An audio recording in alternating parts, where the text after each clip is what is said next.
Bueno, ¿qué tal, iglesia? ¿Cómo están? ¿Cómo estáis? ¿Bien? Y yo que me alegro de veros y veros tan guapos y bien. Bueno, orar nunca está de más, ¿no? Y por eso vamos a orar de nuevo, para que el Señor nos hable en esta tarde, casi mañana, y que se siga exaltando. La adoración es parte del culto, pero la adoración también es nuestro día a día. 24/7 estamos adorando. Adoramos cuando cantamos, cuando damos, cuando abrazamos, cuando comemos, cuando bebemos. Todo es para la gloria de Dios. Y Señor, te pedimos que a través de la exposición de tu palabra, tú te muevas como Orabativi de una manera preciosa, restaurando corazones, sanando vidas, trayendo libertad al cautivo, Padre. Y que reprendas toda obra de las tinieblas, toda fortaleza mental, todos pensamientos que van en contra de ti, de tu palabra. Y ayúdanos a amarte con todo nuestro corazón y a adorarte con todo lo que somos. En el nombre de tu Hijo Jesús. Amén. Esta mañana estaba escribiendo, tengo la costumbre, no sé si buena o mala, de estudiar el pasaje y estar toda la semana meditando. Y el domingo por la mañana, de madrugada, suelo escribirlo, cogiendo los apuntes que he estado durante la semana. Y me ha sucedido que mientras lo escribía, veía que se alargaba, y digo, no lo voy a tener aquí una hora. Estoy intentando predicar menos tiempo y bueno, quiero ceñirme, ¿no? Y entonces el título del mensaje de hoy va a tener 2 o 3 partes. Estamos viendo el libro de Efesios, estamos ya concluyendo en Efesios 6 y vamos a estar viendo solo el versículo 10. Efesios 6, versículo 10. Y lo he titulado Conocido en el cielo, buscado en el infierno. Conocido en el cielo, buscado en el infierno. Parte 1. Leonard Ravenhill, famoso evangelista galés, decía: tengo la ambición de estar en la lista de los más buscados del infierno. Hace años escuché a Paul Washer que decía algo así: Señor, quiero ser la persona más santa que haya sobre la tierra. Y uno pudiese decir, bueno, qué aires de grandeza que tenían estas personas, qué orgullo, qué soberbia, no. Estas personas, incluido Washer, que aún está vivo por la gracia de nuestro Señor y que el Señor lo siga utilizando muchos más años, tenían una ambición santa, tenían una sed de grandeza, de esa que Dios pone en el corazón de uno. No era egoísta, no era para que mi nombre, mi persona, mi ministerio se extienda, sino para que la gloria de Dios se extienda. Y hay buenos deseos y deseos que Dios quiere contestar. Cuando Dios pone en tu corazón una petición tal como quiero ser el hombre más santo de la tierra, es porque Dios la ha puesto y porque Dios va a cumplir. Para muestra un botón con este hermano y con Ravenhill, personas que Dios ha utilizado en tiempos distintos y a la vez muy cercanos. De hecho, Ravenhill tuvo un tiempo donde oró por Washer. Y podemos ver cómo esa pasión, ese deseo por Dios, por más, está en el corazón de Dios. Sin embargo, solo aquellos que ejercen violencia y violencia espiritual, como ahora veremos más adelante, pueden alcanzarlo. Leonard Ravenhill era muy consciente de que cuando el infierno te buscaba fuertemente, el cielo se alegraba grandemente. Cuando los demonios crujen los dientes contra ti, sus ángeles te guardan poderosamente. Cuando Satanás busca arruinarte, es porque Dios se alegra con tu vida, así como lo hizo con Job. Notemos que Job era la persona más íntegra que había sobre la faz de la tierra. De hecho, Dios mismo da testimonio de él. ¿Has visto a mi siervo Job? No hay nadie como él. ¡Wow! Que Dios pueda decir esas mismas palabras de ti y de mí. Y entonces, ¿el enemigo a quién fue a atacar? ¿A este que estaba por ahí desperdigado, viviendo como un chuletón en la carne? No, a Job.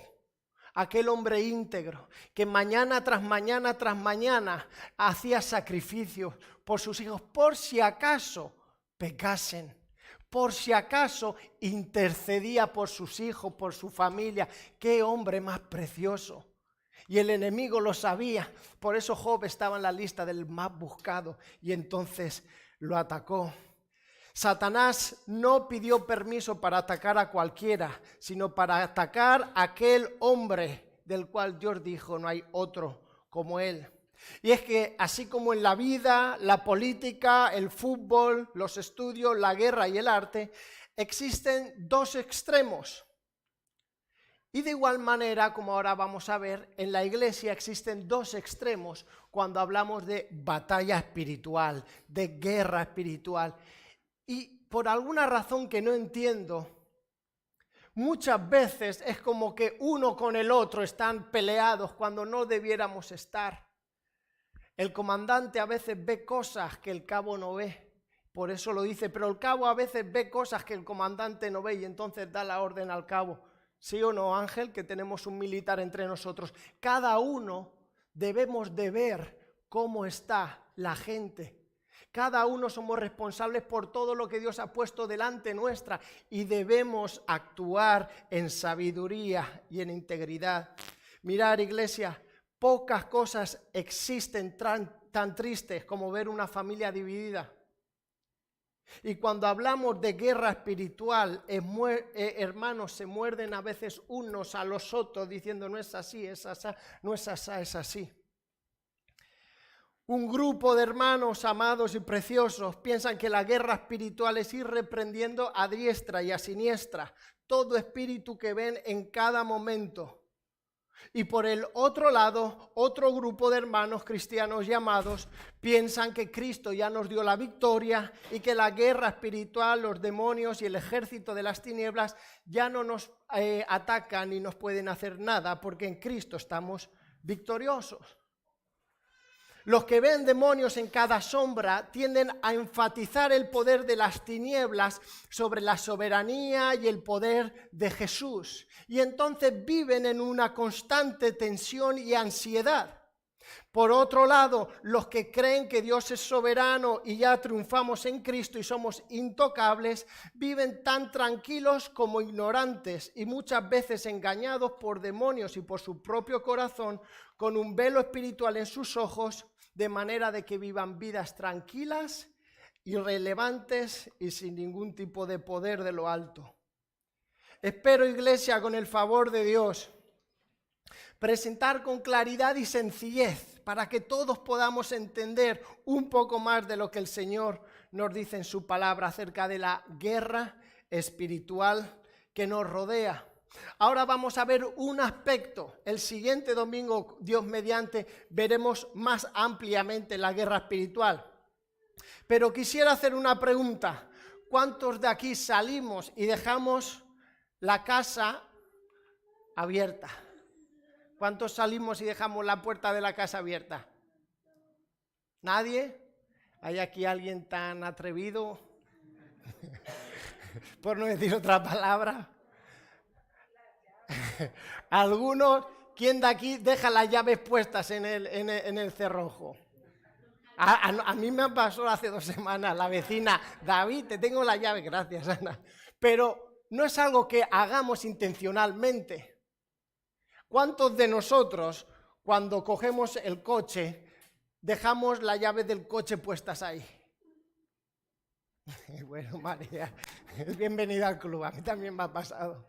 Pero no lo hacemos intencionalmente. ¿Por qué? Porque somos conscientes de que alrededor hay gente mala que quiere o puede hacernos mal. Puede entrar a casa, puede ocuparla, puede sacarnos de ella, pueden coger nuestro coche, pueden robarlo, pueden robar nuestra moto, como a nuestra hermana, la pobre que le robaron la moto y gracias a Dios la han encontrado. Pero ¿qué quiero decir con todo esto? Que tenemos que estar alerta. Vivimos en un mundo en el que constantemente venimos poniendo el cerrojo, cerrando la puerta, cerrando las ventanas, porque somos conscientes de cierto peligro que hay. Pero me pregunto, ¿cómo es posible que a veces no ponemos el mismo énfasis para cerrar y poner un cerrojo a nuestro corazón? Para cerrar aquellas puertas en nuestra vida que abrimos a veces al enemigo y al pecado. ¿Por qué no ponemos el mismo interés, las mismas ganas, las mismas fuerzas para guardar nuestro corazón, que por cierto es mucho más precioso que el oro, que la plata, que una mansión y que un Lamborghini? Efesios 6:10. Por lo demás, hermanos míos, fortaleceos en el Señor y en el poder de su fuerza. Hasta ahí. Vamos a leer. Cuando uno va a la guerra, uno sabe a lo que va.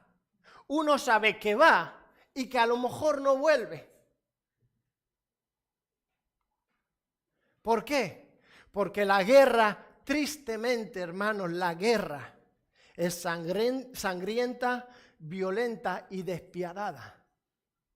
Y tristemente recibimos noticias y vemos cómo la gente muere.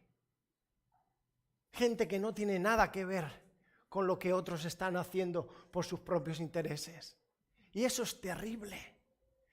Y la persona que va a la guerra enviada para guardar su país, para proteger la nación, es consciente de que muy probablemente no vuelva a saludar con un beso a su esposa ni con un abrazo a sus hijos. Pero yo quiero decirte algo. Hay alguien mucho más temible, terrible y que te odia con toda la fuerza de su ser, que desea verte destruido. Ese es Satanás, el adversario, el enemigo de nuestra alma, aquel que se opone a Dios y a su reino y a su evangelio. Y es que, como dice William Gurnall en su libro, por cierto, lo recomiendo, El cristiano con toda la armadura, dice: el cristiano no tiene que ir a la guerra. Ojo esto, nace en la guerra. El cristiano no tiene que ir a la guerra, nace en la guerra. Y no estamos aquí para vivir en paz, sino pelear y contender por la fe. Es curioso porque a veces pensamos, vamos a salir a la guerra, pero no. Desde el momento que pasamos de ser hijos del diablo a ser hijos de Dios, a ser luz en vez de tinieblas, en ese mismo momento que nacemos de nuevo, estamos en guerra. Estamos en guerra con el pecado, estamos en guerra con las huestes y estamos en guerra también contra las inclinaciones pecaminosas de nuestro propio corazón.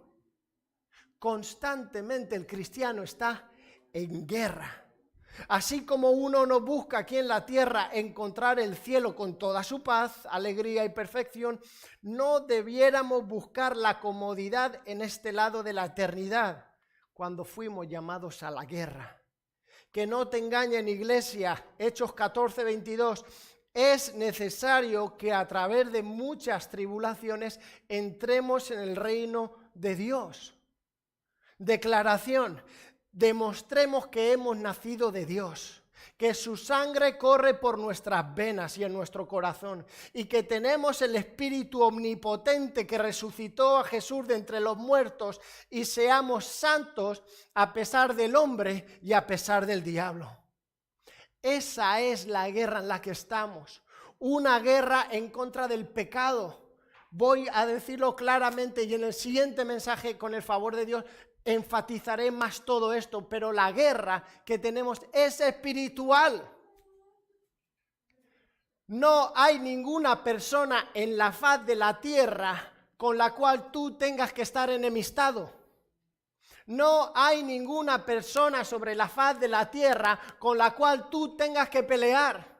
No existe persona a la que Dios te llame a pelear, sino a tu propia carne. La batalla es espiritual y no es contra sangre ni carne. Por eso digo, no es contra las personas, es contra lo que hay a veces detrás de las personas y el propio corazón que está caído, y evidentemente va a ir en contra de Cristo por naturaleza. Por lo tanto, iglesia, cuando el vecino te dice o hace, cuando el compañero de trabajo, cuando el jefe, cuando tu cónyuge, cuando tus hijos te dicen, cuando la suegra te dice, no pasa nada, el Señor está al control, no lo tomes personal. No escuchan ninguna suegra diciendo, no lo tomen. No lo tomen personal, iglesia. Mirad qué cosa tan curiosa. Tú puedes estar como cristiano de acuerdo en 1000 cosas con un hermano. Pero si a lo mejor estás en desacuerdo con una, alguno ya monta una guerra, ya no te saluda, ya te mira. ¿Cómo es posible esto? ¿Por qué damos pie al enemigo en nuestras vidas? A celos, a contiendas. Gocemos, disfrutemos y sirvamos a Dios con las 1000 que tenemos en común, en vez de con esa una que, por cierto, no es esencial, pero a veces levantamos un muro y es espiritual. La guerra es espiritual, no es contra la persona. Por eso, iglesia amada, no vayas en contra de nadie. No vayamos en contra de ningún colectivo. Las personas están siendo engañadas por el enemigo. Las personas están bajo la total influencia y dominio de Satanás. Las personas que no conocen a Dios están en completas tinieblas. Es normal que no vean, es normal que no diferencien su izquierda de su derecha. No lo tomes personal. No lo tomemos personal. Debemos hacer guerra, como ahora veremos, guerra espiritual contra aquello que está detrás, con aquello que está por encima, no contra las personas. A veces como iglesia nos confundimos y cuando vemos ciertos lobbies, ciertos grupos colectivos que evidentemente están en contra de la voluntad de Dios y de su palabra, tendemos a como atacar a la persona. ¿Por qué? Esa persona, como decía mi madre presidiendo, ese joven rico no se daba no se daba cuenta de lo que estaba haciendo y Jesús lo amó. Debemos de amar a las personas independientemente de cómo vivan su vida. Debemos entregarnos a Dios por completo y predicarle el evangelio. Es curioso, pero la única vez que dice la palabra de alejarte de ciertas personas en el contexto de iglesia es cuando un hermano o alguien que se dice hermano la está liando parda y entonces es mal testimonio a la iglesia. Pablo, con la autoridad apostólica, dice, ni con eso ni siquiera comas, te saludes porque está trayendo afrenta al nombre de Cristo. Pero eso no sucede con aquellos que no conocen a Dios afuera. Iglesia, sepamos que la guerra que tenemos es espiritual y no es contra las personas. David, qué pesado, ¿por qué lo repite? Porque a veces se nos olvida.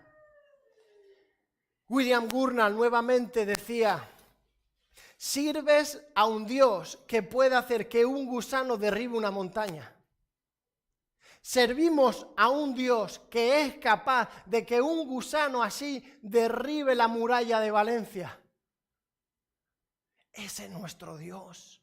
Y cuando estamos enfocados en la batalla espiritual, no tenemos que enfocarnos en el enemigo.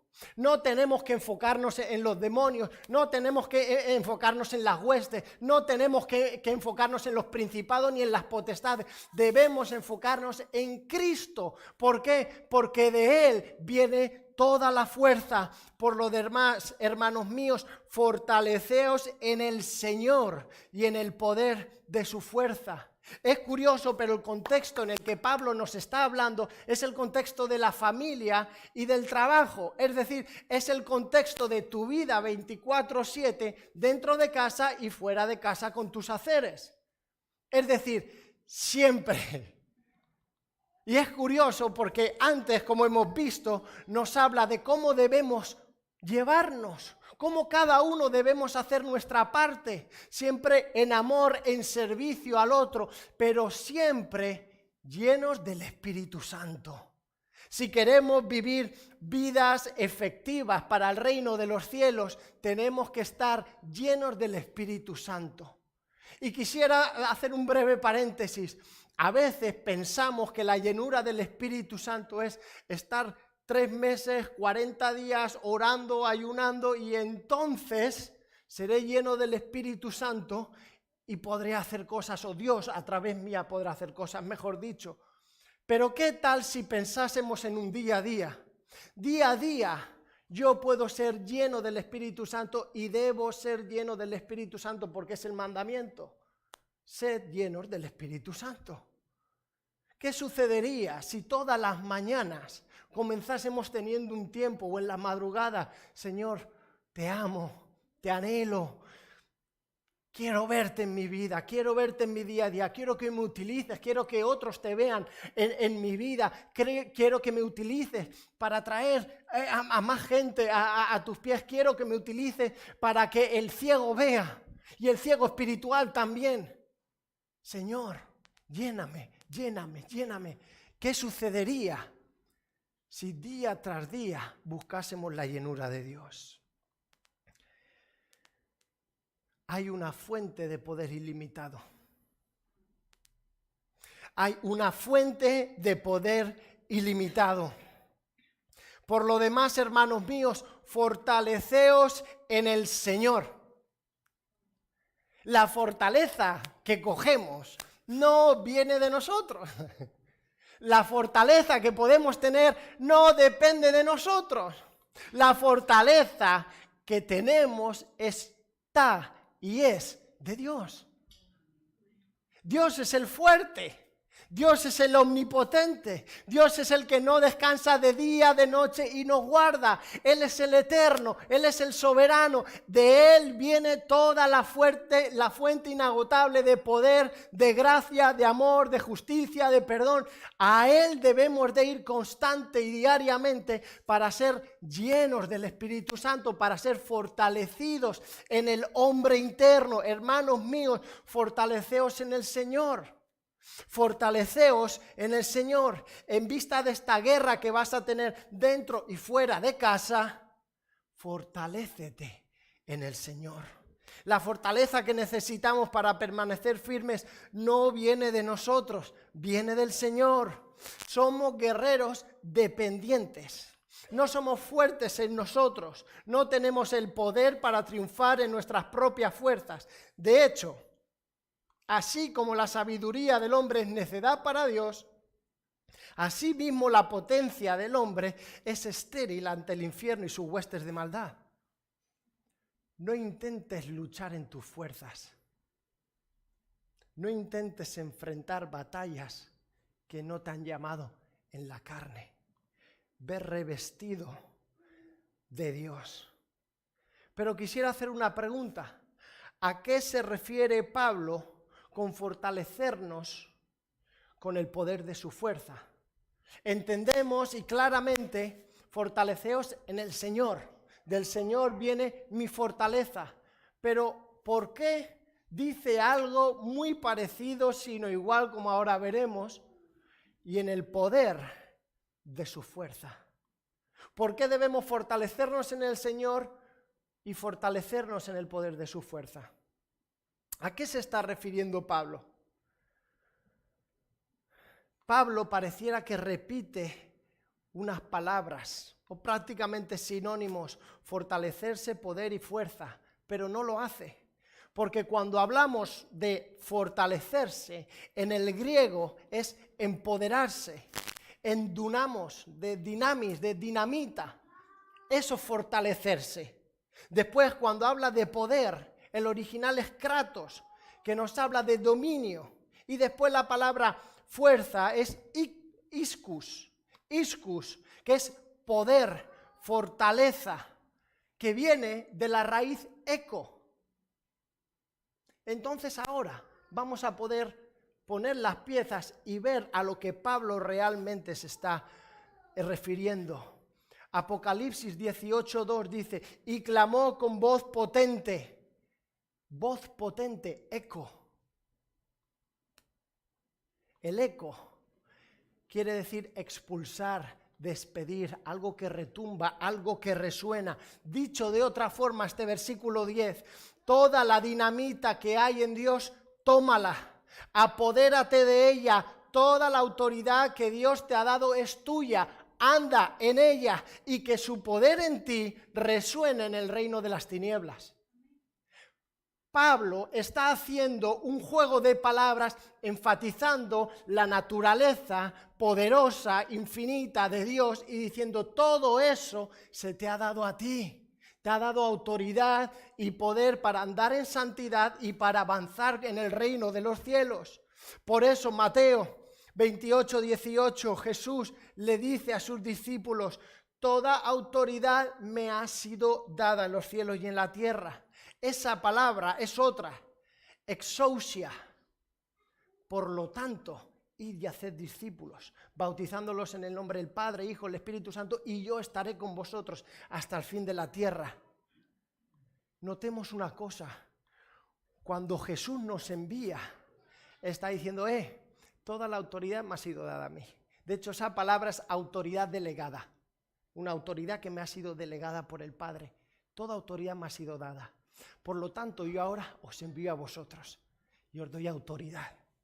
Y quiero hacer un paréntesis y decir algo que escuché a un hermano, un amigo, un pastor Nehemías en Puente Genil, que dijo, qué curioso, pero cuán a menudo utilizamos el versículo de y yo estaré con vosotros hasta el fin, hasta el resto, hasta el último del tiempo, hasta los últimos de tus días. Pero ¿por qué, decía él, por qué tan poco experimentamos la presencia manifiesta de Dios? ¿Por qué experimentamos tan poco esa presencia de Cristo que Él nos promete? Y Él dice, la falta de la presencia manifiesta de Cristo se ve íntimamente ligada a la falta de cumplir con la gran comisión. Muchas veces el por qué sentimos y experimentamos tan poco la presencia manifiesta de Cristo es porque no estamos envueltos en la gran comisión. Porque es en la gran comisión que Él nos promete que su presencia va a estar con nosotros. Cierro paréntesis. Lucas 10:19. He aquí, yo os doy potestad, la misma palabra, exousia, de hollar serpientes y escorpiones y sobre toda fuerza del enemigo y nadie os dañará. Nuevamente, la autoridad que le fue dada del Padre a Jesús, ahora Él le dice, yo ahora os doy potestad, yo ahora os doy autoridad, influencia, autoridad delegada. Pero qué cosa tan bonita. Si seguimos leyendo versículo 20, pero no os regocijéis de que los espíritus se os sujetan, sino regocijaos de que vuestros nombres están escritos en el libro de la vida. Es algo precioso que los espíritus inmundos se sujeten a uno en la autoridad de Cristo, que seamos instrumentos de sanidad, de liberación y que estemos blindados por Dios de una manera sobrenatural. Es maravilloso que el Espíritu Santo nos utilice para traer a nuestra familia, a nuestro pueblo y a nuestra nación a los pies de Cristo. Pero no nos regocijemos en todo aquello. Regocijémonos de que nuestros nombres están escritos en el libro de la vida. Qué importante, iglesia, es tener bien el enfoque. Qué importante es, iglesia, que le demos el énfasis y lo pongamos a donde Dios lo pone. Cuando vivimos y batallamos nuestro día a día, sabiendo de que Cristo nos ha dado autoridad, y una autoridad con su presencia, con su Santo Espíritu, todo cambia. Todo absolutamente cambia. Por lo tanto, amados del Señor y santos, vive de tal manera en el poder de Dios que resuene y haga temblar los cimientos del infierno mismo. Que la gloria del cielo haga eco en la tierra, que su reino venga y restaure nuestra ciudad Valencia y que su evangelio poderoso para salvar recorra las esquinas de cada ciudad. Aleluya. Hemos visto qué es, a qué se refiere, pero ahora vamos a ver cómo podemos ser llenos de ese poder sobrenatural, cómo podemos fortalecernos, dicho de otra manera. Pablo está haciendo ese énfasis. Dios es la única fuente suficiente e ilimitada de todo poder. Todos los dones que tú tienes y yo tengo, que Dios nos los ha dado en su inmensa gracia, no valen para nada si no van con el soplo del Omnipotente. Pero quisiera traer dos aplicaciones que podemos ver en este texto. Y la primera es cómo poder ser lleno del Espíritu Santo. Cuando hablamos del poder de su fuerza, también vemos que a lo largo de todas las Escrituras hay una línea que va de la mano, va ligada al poder de Dios. ¿Y cuál es? Su palabra. Por la palabra de Dios, Dios creó todo lo que existe y se mantiene por ella. Las palabras que se he hablado son espíritu y son vida. Santifícalos en tu verdad, tu palabra es verdad. ¿No es mi palabra como fuego, dice el Señor, y como martillo que despedaza la piedra? Por la palabra del Señor fueron hechos los cielos y todo el ejército por ellos, por el aliento de su boca. El Evangelio es poder de salvación para todo aquel que en él cree. No debemos y no podemos, mejor dicho, no podemos estar sumergidos en el poder de Dios, embestidos de poder de lo alto sin estar sumergidos en la Biblia todos los días. Lo repito, no podemos estar fortalecidos sin estar sumergidos en la Biblia todos los días. Cada día debemos alimentarnos de este canal que Dios ha provisto, de este medio de la gracia que Dios ha provisto, que es su palabra. Por cierto, su palabra inspirada, inerrante, infalible y suficiente. Cuando hablamos de la palabra de Dios, hablamos de todo lo que necesitamos para nuestro día a día. Todo lo que tú necesitas y yo para crecer está en la palabra de Dios. Todo lo que tú y yo necesitamos para avanzar está en la palabra de Dios. Todo alimento que tu alma y mi alma necesita está en la palabra de Dios, de Génesis, Apocalipsis, 66 libros. Esto, iglesia, no es nada nuevo. Lee la Biblia y ora cada día. Esta es la verdad de toda la vida. Si deseamos vivir vidas en el poder de Dios, necesitamos estar sumergidos en la palabra del Señor. Punto. Esa es una de las formas que hemos visto, o que sí, que acabamos de ver. Pero ahora voy a hablar de otra de las formas de cómo podemos fortalecernos en el poder de su fuerza. La primera es lectura y meditación de la Biblia y la segunda, intimidad con el Espíritu Santo, porque Pablo está haciendo el énfasis constante en la persona sobrenatural y suprema y preciosa de Dios. Estos dos canales, la palabra y la intimidad con Dios, es lo único que va a mantenernos fortalecidos y con el poder para seguir adelante, para que cuando vamos avanzando las tinieblas retrocedan. Spurgeon decía, no podemos estar fortalecidos externamente sin estarlo primero internamente. De hecho, él mismo le dijeron, Spurgeon, ¿y qué es más importante, leer u orar? ¿No? A veces decimos, ¿qué? Y él decía, bueno, ¿qué es más importante? ¿Inspirar o expirar? No podemos separar el estudio y la meditación de la palabra con la oración ferviente en intimidad con el Espíritu Santo. Cuando una de ellas flaquea, no vamos a ser completamente fortalecidos. Si en tu dieta le quitan la proteína, hasta luego, Lucas. Necesitas proteína, necesitas carbohidrato. Nuestro cuerpo fue creado para estos alimentos. Tu alma fue creada para tener intimidad con Dios en la oración y para deleitarte y nutrirte de su palabra. No hay otra forma. Lee la Biblia y ora cada día. No es nada nuevo, pero no me sabe mal recordarlo.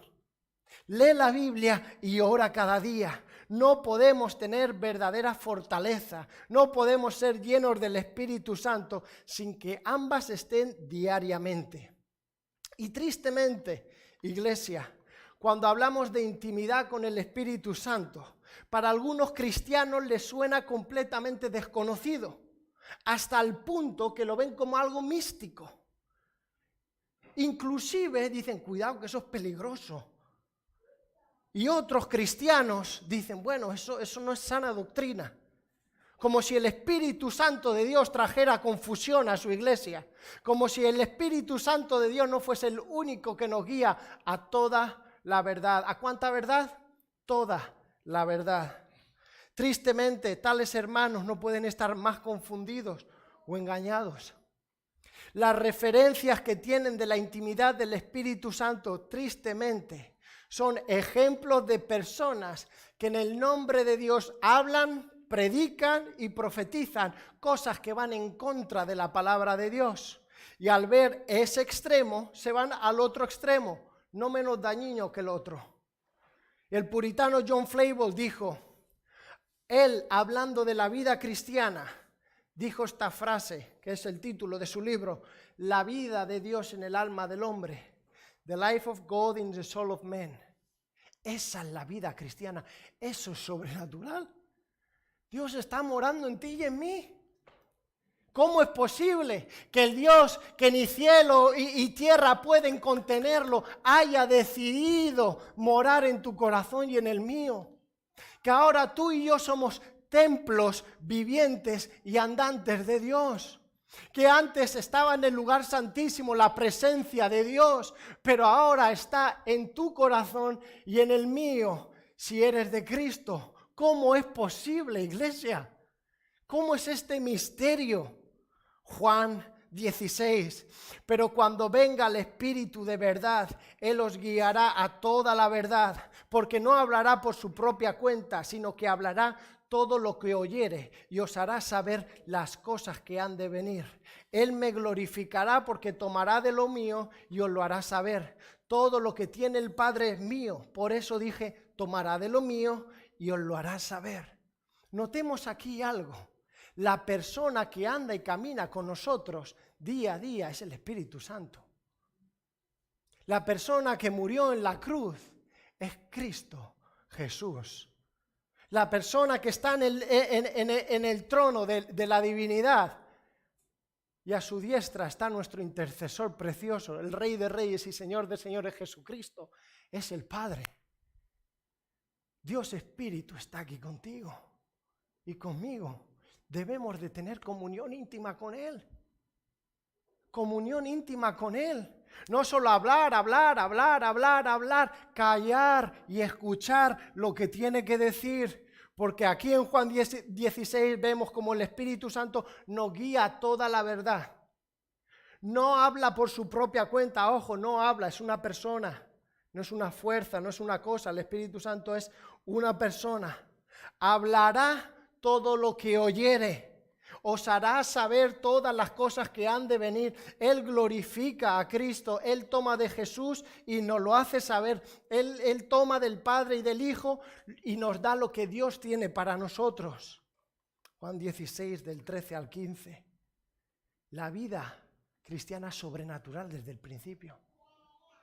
Y a veces es una pena que nos centremos mucho en una cara de la moneda y nos olvidemos de la otra. Por temor, por miedo, porque fulano dice disparates. Para eso tenemos la palabra de Dios. Toda palabra predicada, toda profecía dada, todo lo que uno dice, predica, tiene que ser filtrado por la Biblia. Pero Dios habla. El canon se cerró, pero Dios sigue hablando. No lo digo yo, lo vuelvo a leer. Juan 16. Pero cuando venga el Espíritu de verdad, Él os guiará toda verdad. No hablará por su cuenta, sino que hablará todo lo que oyere y os hará saber las cosas que han de venir. ¿Qué cosas que han de venir te va a decir? Pregúntaselas. Pregúntaselas. El caminar con Dios conlleva una relación dinámica. ¿Cómo hablas tú con tu cónyuge, con tus amigos, con tus hermanos? Les cuentas, oye, y después ¿qué haces? Te quedas callado esperando ¿qué? Que te diga algo, ¿no? Si no estás en un monólogo. ¿Por qué no hacemos lo mismo cuando oramos? Señor, te pido, te agradezco, te ruego, por favor, amén, me voy.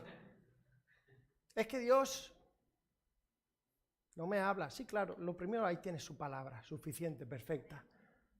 Pero después, Dios quiere hablar a tu corazón, pero eres incapaz de quedarte callado. Entonces, don't blame of God. No le eches las culpas a Dios si uno es incapaz de quedarse en silencio, escuchando a ver lo que Dios tiene para ti. ¿Por qué con Dios no esperamos que Él nos hable? Jesús nos dijo que Él nos hablará lo que oyera al Padre y al Hijo.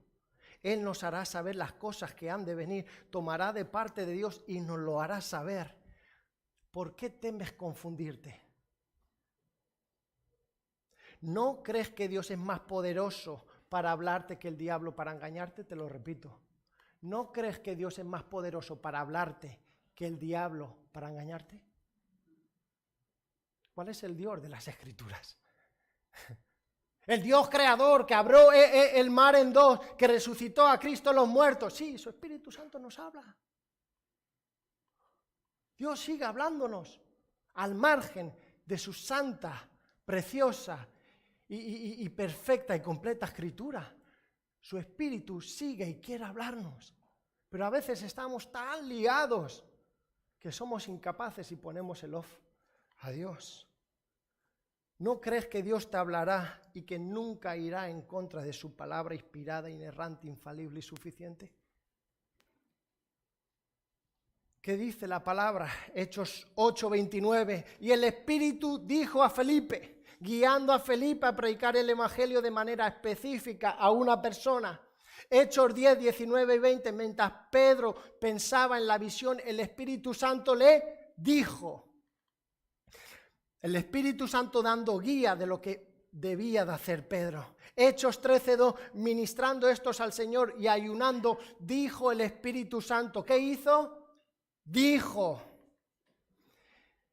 Hechos 16:6-7, y atravesando Frigia y la provincia de Galacia le fue prohibido por el Espíritu Santo hablar la palabra de Dios. El Espíritu Santo no se lo permitió. ¿Qué hizo? Guiar a Timoteo, Pablo y Silas. Hechos 20, 22 y 23. He aquí, ligado yo en espíritu, voy a Jerusalén sin saber lo que allá me ha de acontecer, salvo que el Espíritu Santo por todas las ciudades me da testimonio diciendo que me esperan prisiones y tribulaciones. ¿Qué le estaba diciendo el Espíritu Santo a Pablo? Que le esperaban prisiones y tribulaciones. ¿Qué se lo estaba diciendo? Hablando, mostrando, guiando. Martin Lloyd Jones dijo, cuando él hablaba de la iglesia de Hechos de los Apóstoles, decía, tenemos la tendencia de ver la iglesia de Hechos de los Apóstoles como si fuese algo sobrenatural, el estado óptimo. Y él dice, no es que sea el estado óptimo, es que es el estado natural, es el estado normal. La iglesia de Hechos de los Apóstoles no estaba en un estado súper inalcanzable, estaba en su estado normal. Nosotros en los que no estamos en el estado normal. J.I. Packer habla de la comunión con el Espíritu Santo, de compartir la vida de Dios, compartir los pensamientos del Espíritu y compartir en su misión. Una conciencia constante de la presencia de Cristo como nuestro Señor, Salvador y Rey. Es una relación donde todo creyente escucha, obedece y confía y se deleita en la compañía del Espíritu Santo. Lo repito, somos templos vivientes y conscientes y en constante comunión con el Dios vivo. Somos templos vivientes, conscientes y en constante comunión con el Dios vivo. Y quiero concluir con un testimonio.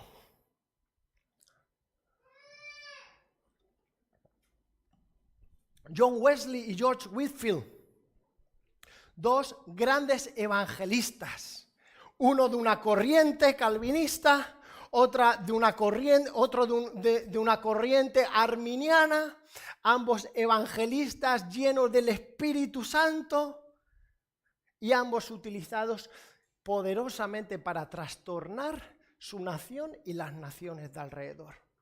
Y es curioso porque Wesley le decía a Whitefield, compadre, es que a mí me chirría un poco que le hagas tanto caso le decía, a esos impulsos internos que tú dices que es el espíritu.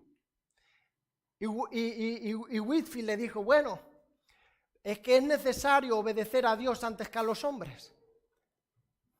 Y si yo no hago caso al Espíritu Santo diciéndome, ves y predícala aquí y sigo con mi agenda, después tengo un convencimiento de pecado en mi corazón que le tengo que decir, perdón, porque hice algo bueno, pero no hice lo que tú querías. ¿Y por qué quiero poner estos dos ejemplos? Porque fueron dos hombres igualmente llenos del Espíritu Santo. Dos hombres que vivían y tenían convicciones en una parte completamente extremas. Y dos hombres que Dios utilizó poderosamente para transformar el Reino Unido, Gales y el resto de las Américas. Que tus convicciones personales doctrinales no te lleven menos que a ser lleno del Espíritu Santo. Porque sólo así vamos a poder impactar y transformar por medio de Dios la nación, la ciudad y la familia donde nos ha puesto. Y quisiera concluir con una oración y un llamado a estar en silencio. A estar en silencio.